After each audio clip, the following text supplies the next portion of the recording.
everybody, Jason Burmis here.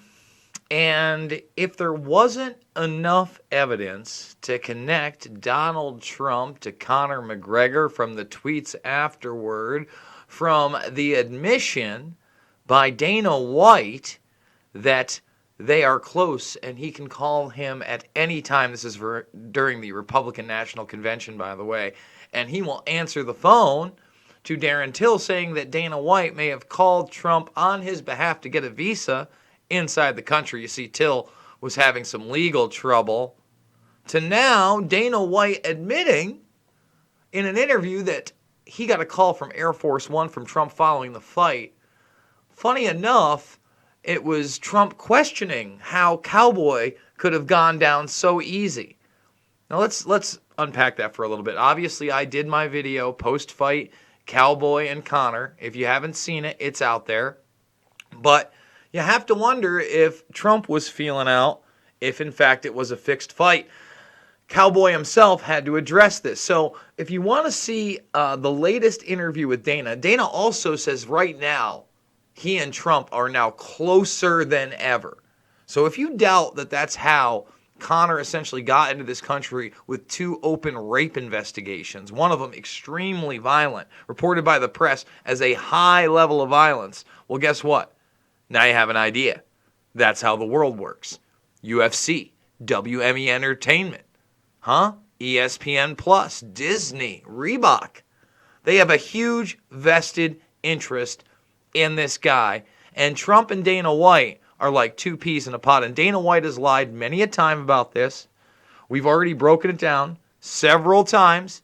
You can watch this video, which is pinned to this thread, or you can just read the thread, where you can find out police sources said that at the end of the day, there is no doubt that this young lady suffered a horrendous ordeal. The examinations and all the evidence shows that she was raped and very badly assaulted in that penthouse suite. You can find out about that high level of violence, the battering, the bruising, the bleeding, the fact that she bit him, the fact he showed up the next day with his barrister and said it was a consensual affair when they finally did pick him up because she was so scared to make a statement for about a month. He again claimed it was consensual.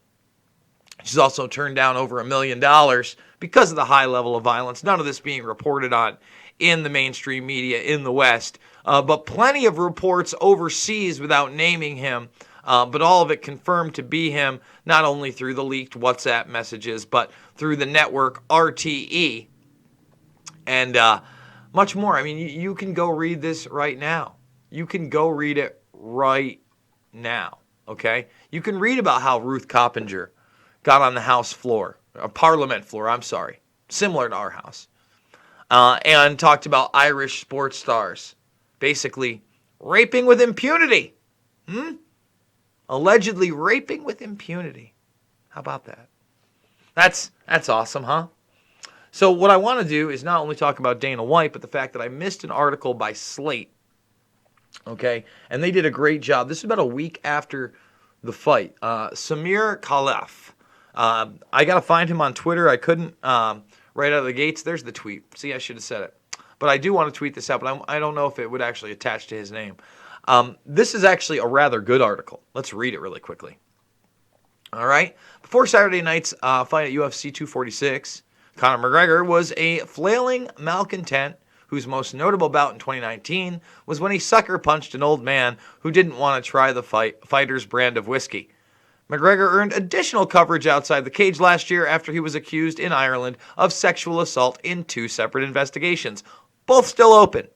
But in just 40 seconds into his match this past weekend, McGregor knocked out Donald Cowboy Cerrone, and somehow all his transgressions faded into the background. MMA has always been a sport that employs a colorful spectrum of dickheads, but McGregor's behavior in recent years has exceeded anything from a common heel. Yeah, you're right. Almost killing a woman while raping her. That exceeds the WWE pro wrestling atmosphere that we have. In fact, just to emphasize that pro wrestling atmosphere, we'll be talking about that tomorrow with John Fitch, Mixed Martial Mindset. We do it every Monday. But Diego Sanchez, I love Diego Sanchez as a fighter. USADA changed its rules purposely so that now they'll regressively give him some time and he'll be able to fight. It's all pick and choose. It's all what makes the most money. That's what we're talking about. So we'll cover up violent rape. Do you get it? Do you get it? I mean, you could talk about the metal dolly. All right? He abruptly retired in March 2019, hours before the New York Times reported that he was being investigated for allegedly sexually assaulting a woman in the Beacon Hotel in Dublin. I'm glad he's covering that, because I was one of the only people that said, hey, notice how the media is covering the retirement, but not that. And then he unretired 10 days later. All right? When he talks about calling her a towel, right? See that? Remember, Khabib said he was a rapist.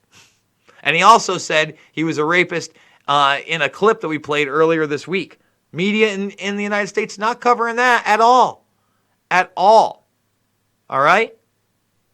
So, check this one out. All right? The second complaint of sexual assault, which allegedly took place inside a parked car in Dublin, emerged in October. A month later, UFC czar Dana White announced McGregor's match against Cerrone. Exactly. This person covered a lot of what I covered. And I want to thank him for that. I wish that he would talk about the high level of violence in the first assault. I wish he would talk about the Irish sports star reports. But take a look. I mean, he said this too. Okay? Leading up to the fight, it was as if none of that had happened. ESPN, which aired, and by the way, ESPN owned by Disney, we're going to call Abigail Disney out a little later in this video.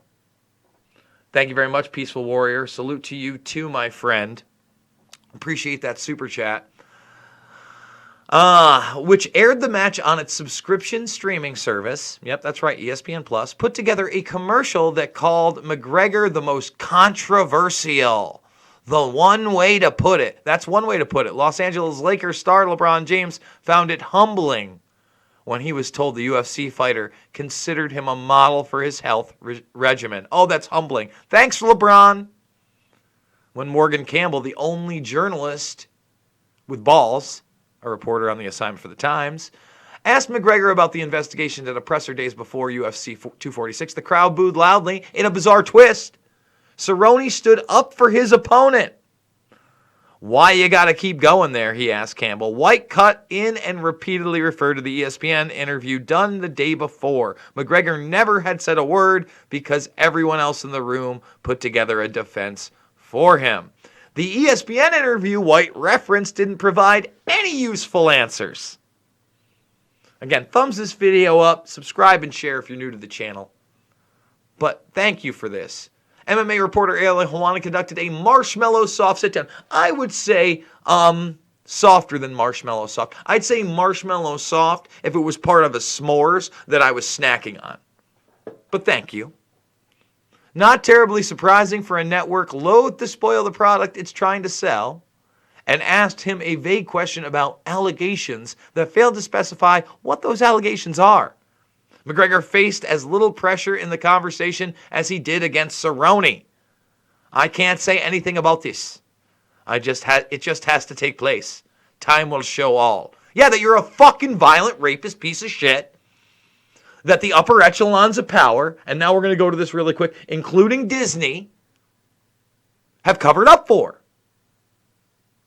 Everybody needs to send the thread I'm about to send you in the comments, in the live chat. Thumbs this video up, sub and share, everybody. To Abigail Disney. Say, please read this, Miss Disney. If you're going to call Kobe Bryant a rapist, and again, I don't know what happened there. I'm not sure. Alls I know now is, to that ABC News exclusive in the mysteries. Got to pop that down. That's for a later video. Alls I know is that the claim was they were in the hotel room together. They absolutely had some kind of sex. She said he choked her and anally raped her. All right? But it never went to court. He paid out money, and that was that. There is, again, when you read this thread, when you look at all the evidence of what he's done, it pales in comparison to what that was. So you could say what you want, Abigail Disney. about Kobe Bryant. Whatever. I'm not here to judge you, except for the fact that you're still currently making hundreds of millions of dollars on the back of a violent rapist that has to be exposed. Okay? So let's get back to this. As everyone waits for time to show all, why not keep pretending that McGregor is only a scumbag for show in order to preserve the comeback narrative? Welcome back, champ. All these people. Think about that. McGregor hasn't been charged with anything, and his camp has denied any wrongdoing in both sexual assault investigations. It's understandable if he wants to stay quiet and allow the legal process to play out. To begin with, Ireland has strict laws in naming the parties involved in cases like this, but what doesn't mean everyone else has to play dumb. Damn fucking right. Damn right. How many allegations of sexual assault would it take for McGregor to become a person non grata? 3, 5, 10? Why does Dana White allow him to be associated with the UFC or sign on for fights while he's subject to an open investigation? Open investigation, sorry. Would McGregor be more seriously scrutinized by the MMA media and general public if and only if he lost again, so that everyone could feel more assertive in ignoring him? Is that criteria not screwed up? Fuck yes, it is. But that's the reality we live in. So, again, but you didn't even, you should have said the high level of violence, my man. All right? That would have been a little bit better. I'm glad this is in Slate. I missed this. This is over a week old. It took place about a week after the fights. But thank you for this. All right? This really points out a lot of the things that I've been talking about.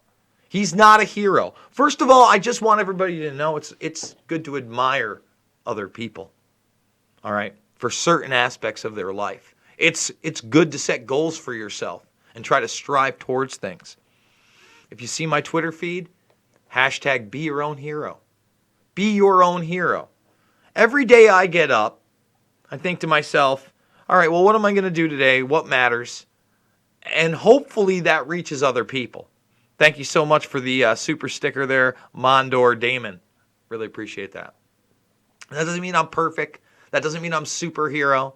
But every once in a while, I look back on something I did, and I'm damn proud of it. And you can do that too, period. So again, I want everybody to send that over to Abigail Disney's Twitter. Okay, she wants to talk about Bryant, but yet again, Disney right now is big time profiteering off a violent rapist. She's at Abigail Disney. All right? So go get it. She says, this is my business. Because I'm a woman who has herself been assaulted and spent my life knowing, loving, and feeling for women for whom it's been so much worse. Yes, like the first victim in December, who may not be the first victim at all. All right, Abigail? So everybody tweet that threat at her. That's what the Burmese... You want to know how you can help? That's how you can help. Now, if you want to get 5 extra videos a week, we're doing it at rockfin.com/Jason Burmese. It's $9.99 a month, so it's better than a Patreon or Subscribe Star in the sense that instead of just giving to me, if you hit endorse to me, it's good, but you also get at the same time everybody else's premium content on this. And there's a lot of free-thinking media out there, right?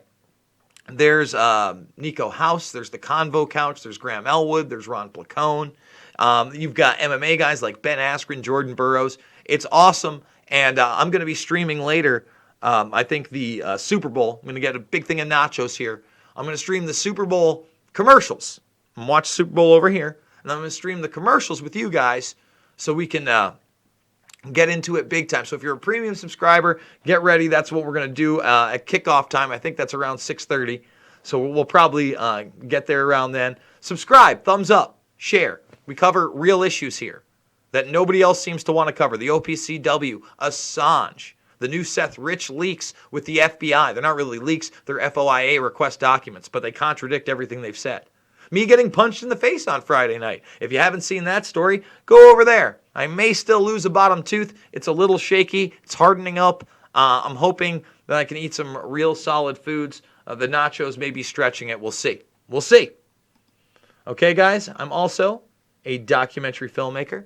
Loose Change, Final Cut, Fabled Enemies, Invisible Empire, New World Order Defined, and Shade the Motion Picture are free right here, right now. You don't have to buy them. I want you to share the links, put them on your websites, share them with other people, share the information. Challenge me if you think I'm wrong. I make mistakes. And then if you want to financially support media that's not about left or right, conservative or liberal, that tries to tell the truth in every single situation, that's not trying to sell you an agenda, 5, 10, 15 bucks, it means the world to me. You really want to stick it to them? 100? I've gotten up to 500 before. I'm trying to hit that $5,000 goal mark. If we do it, we're definitely going to plan a trip where we go around the country for a week, and maybe I choose somewhere else to live because New York is getting so effed up. Love you guys, and I will see you all on the flip side.